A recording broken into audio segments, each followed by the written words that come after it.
오늘은 사도 바울이 이 앞서서 본문에서는 모든 인류에 대한 하나님의 어떤 진노와 하나님의 어떤 요구, 하나님께서 원하시는 것이 무엇이냐에 대한 설명을 하셨는데, 오늘 본문에서는 그 범위를 조금 더 좁힙니다.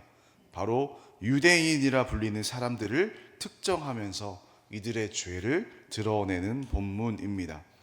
사도 바울이 오늘 본문의 글에서 보여주고 있는 계속되는 구조가 있습니다. 그러니까 이 구조대로 이 구조를 계속 반복하면서 결론을 이끌어내는 형식으로 오늘 본문을 진행해 나가고 있습니다.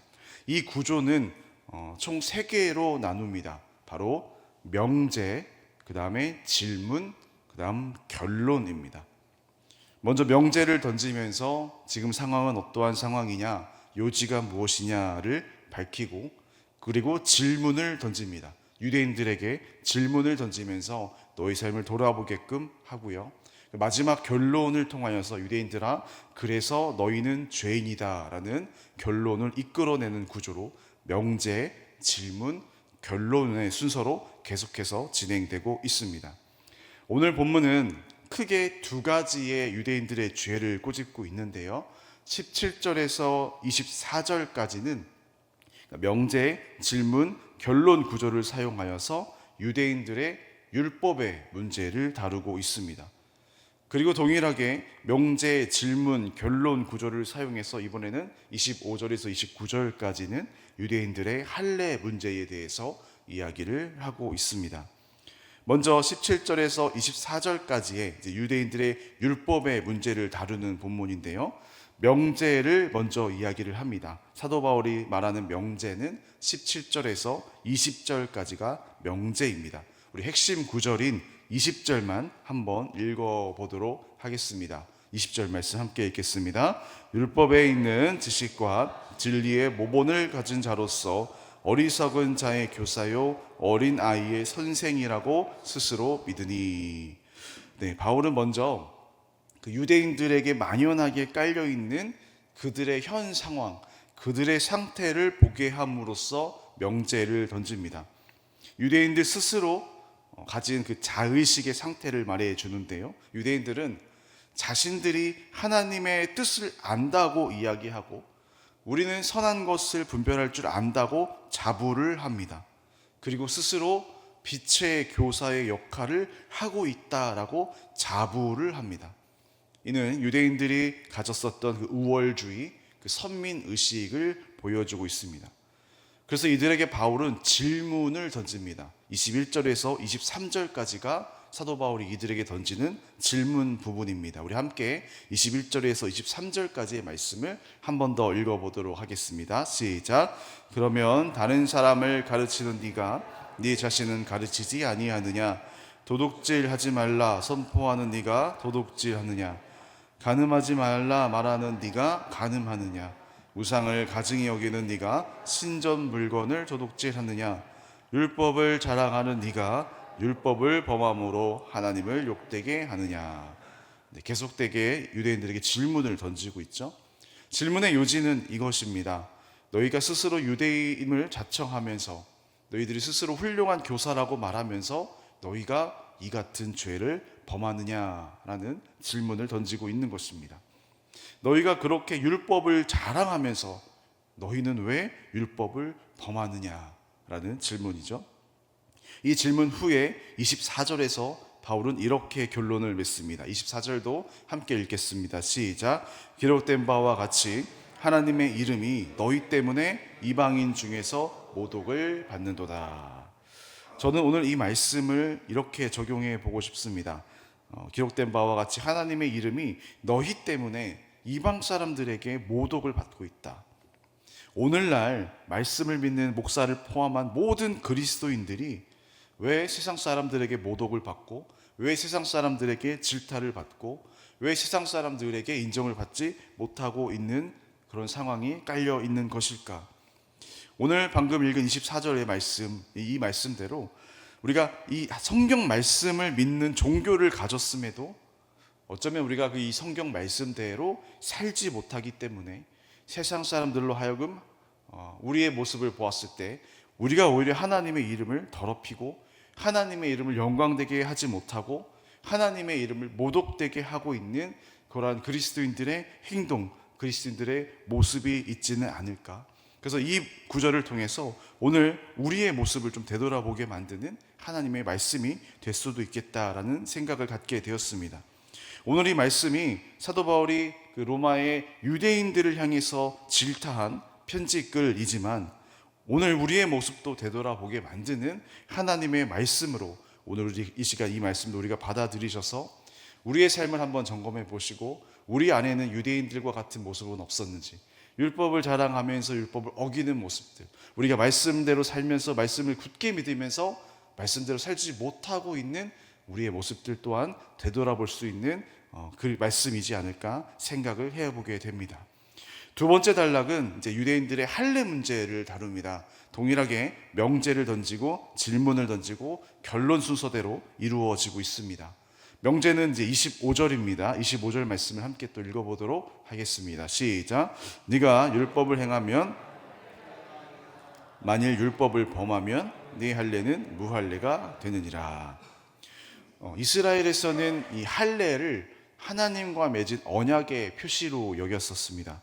그러므로 이 할례 받지 못한 자, 할례 받지 않은 자라는 표현은 이스라엘과 하나님이 그 특별한 관계를 맺고 있었는데 할례 받지 못한 자는 그 관계에서 끊어진, 그러니까 이방인들, 하나님과 특별한 관계가 아닌 그 민족들을 비하하는 말로 이 할례 받지 못한 자라는 단어를 사용하기도 했습니다. 예를 들어서 다윗은 하나님의 군대를 모욕하는 그 골리앗을 향해서 이 할례 받지 못한 자가, 이 할례도 안 받은 사람이 하면서 발끈했었던 적이 있습니다.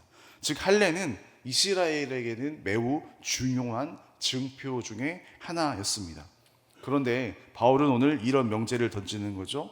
율법을 전혀 지키지 않으면서 그 언약의 특권만 내세우는 유대인들아, 너희는 정당하지 않다. 그것은 옳지 않는 너희들의 모습이다라는 것을 밝혀주고 있습니다. 그래서 이 유대인들에게 사도 바울은 계속 질문을 던집니다. 질문에 해당하는 부분은 26절에서 27절까지의 말씀입니다. 우리 함께 읽어보도록 하겠습니다. 그런즉 무할례자가 율법의 규례를 지키면 그 무할례를 할례와 같이 여길 것이 아니냐. 또한 본래 무할례자가 율법을 온전히 지키면 율법 조문과 할례를 가지고 율법을 범하는 너를 정죄하지 않겠느냐. 이런 질문이죠. 할례를 받지 않은 이방 사람이 하나님의 법과 하나님의 말씀을 더 경외하며 살아간다면 누가 진정한 유대인이겠는가라는 질문을 던지는 것입니다. 할례를 받지 않는 이방 사람이 하나님을 믿고 예수 그리스도를 영접하고 그 주 안에서 더 주님을 경외하며 말씀을 지키며 살아간다면 누가 진짜 그리스도인이냐, 누가 진짜 하나님이 보시는 유대인이겠느냐라는 질문의 요지입니다. 예수님도 이와 비슷한 비유를 말씀하신 적이 있습니다. 마태복음 21장의 이야기인데요. 아버지하고 두 아들이 있습니다. 아버지가 이 두 아들들에게 명령을 내려요. 첫째 아들에게 명령을 내리는데 첫째 아들은 그 아버지의 명령에 네라고 아주 잘 대답을 했습니다. 그런데 그 아버지의 명령에는 불순종을 합니다. 둘째 아들은 처음에 아버지가 명령을 했을 때 처음에는 싫다고 했지만 이 둘째 아들은 결국 나중에는 순종을 합니다. 이 비유를 풀어서 설명하시면서 주님은 이렇게 말씀하셨습니다. 첫째 아들은 대답을 잘했지만 순종하지 않았던 그 첫째 아들은 이 시대의 대제사장과 장로 같은 아들이며 둘째 아들은 이 시대의 예수님 시대의 세리와 창녀 같은 아들이다라는 해석을 하십니다. 그러니까 바울도 비슷하게 하는 거죠. 중요한 것은 할례를 받은 유대인들, 그게 중요한 것이 아니라 할례를 받았느냐 안 받았느냐가 중요한 것이 아니라 주의 말씀에 순종하는가 안 하는가가 더 중요하다라는 사실입니다. 할례를 받았는가 받지 않았는가가 중요한 게 아니라 정말 주의 말씀을 사랑하고 주님을 경외하며 살아가고 있느냐 그렇지 못하느냐라는 것이 더 중요하다라는 거죠. 이런 질문을 던진 뒤에 마지막에 이렇게 결론을 냅니다. 결론 부분은 28절에서 29절까지의 말씀인데요. 우리 마지막 결론 부분을 한 번 더 읽어보도록 하겠습니다. 시작. 무릇 표면적 유대인이 아니요 표면적 육신의 할례가 아니니라. 오직 이면적 유대인이며 할례는 마음에 할지니 영에 있고 율법 조문에 있지 아니한 것이라. 그 칭찬이 사람에게서가 아니요 다만 하나님에게서니라. 네, 바울은 표면적 할례라는 단어와 이면적 할례라는 단어를 쓰면서 이 둘을 구분하고 있습니다. 그러니까 보이기만 하는 표면적인 할례는 안 된다. 오직 이면적인 할례, 즉 마음의 할례가 중요하다라는 것을 사도 바울이 결론을 맺습니다. 이 사도 바울이 말하는 마음의 할례, 이면적 할례, 이것은 예수님이 가르쳤던 복음이 아닌가요? 구약에서 말했던 그런 복음이 아닌가요? 그렇지 않습니다. 이 이면적 할례라는 것은 다른 복음이 아니라 유대인들도 전혀 가르침을 안 받았었던 새로운 그것이 아니라 유대인들의 성경인 이 구약에서도 여러분 신명기에서 예언서까지 마음의 할례라는 것은 수도 없이 강조되었었던 하나님의 말씀이기도 합니다. 심지어 예레미야와 에스겔에서는 이제 새 언약이라는 그런 말씀도 나오면서 마음판에 그 언약을 새길 것, 마음판에 하나님의 말씀을 새길 것, 이 마음 안에 새겨지는 언약의 중요성에 대해서 수차례 말을 했었던 구약 안에서도 그 복음을 선포했었던 것이 우리가 알 수 있습니다. 그러니까 사도 바울은 새로운 것을 이야기하는 것이 아니라 복음의 진리, 진짜 복음이란 무엇인가, 진짜 신앙생활이란 무엇인가를 제대로 다시 한번 알려주고 있는 것이죠. 하나님은 이렇게도 말씀하셨습니다. 굳은 마음을 제거하시고 하나님께서 다시 부드러운 마음의 그 부드러운 마음이 할례받은 마음이다라고 에스겔 36장에서도 이미 말씀하신 바가 있습니다. 오늘날 적용해 보자면 보여지는 표면적인 그 언약의 증표, 표면적인 할례는 오늘날 우리에게 적용을 해본다면 오늘날에는 세례 예식과 같은 그런 보여주기의 어떤 그 예식을 들 수 있겠습니다. 그러니까 세례를 받음으로써 많은 사람들에게 나는 이제 하나님의 자녀, 우리는 하나님의 자녀됨이 공표가 되는 것이죠. 이거는 은혜로운 예식이고 은혜로운 예배이고 하나님께서 말씀하셨고 예수님께서도 많은 사람들 앞에서 세례를 받으심으로써 이러한 모습들을 보여주셨습니다. 그런데 이것이 끝이 아니라 이것부터 시작하는 것입니다.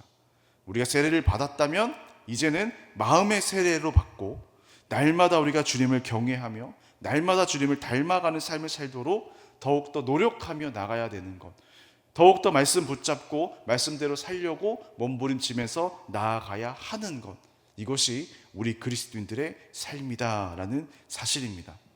그러니까 오늘 사도 바울이 꼬집고 있는 유대인들의 모습을 보면서 우리의 모습을 한번 점검해 보시기를 소망합니다. 내 신앙을 한번 점검해 보고 나는 유대인들과 같은 모습은 없었는가? 내 안에 그러한 마음의 할례가 중요한 것이 아니라 보여지는 할례를 더 중요하게 생각하고 있지는 않았는가? 우리가 말씀대로 살지 않으면서 주님을 믿는 그리스도인이라고 스스로 그런 우월의식, 선민의식을 가지고 어쩌면 신앙생활을 하고 있지는 않은가? 이 유대인들의 모습에 우리의 모습은 없는가? 다시금 우리의 마음을 돌이켜 보시고 내 마음에 다시금 성령의 뜨거운 세례로, 성령의 충만함으로 다시금 오늘 하루 주어진 하루 가운데 힘차게 또 뜨겁게 열정적으로 주님을 따라가는 신앙생활을 할 수 있도록 오늘 하루 주님께서 함께하여 주시옵소서라는 기도로 오늘 이 새벽에 주님께 함께 나아가시는 저와 여러분 되시기를 주님의 이름으로 축원합니다.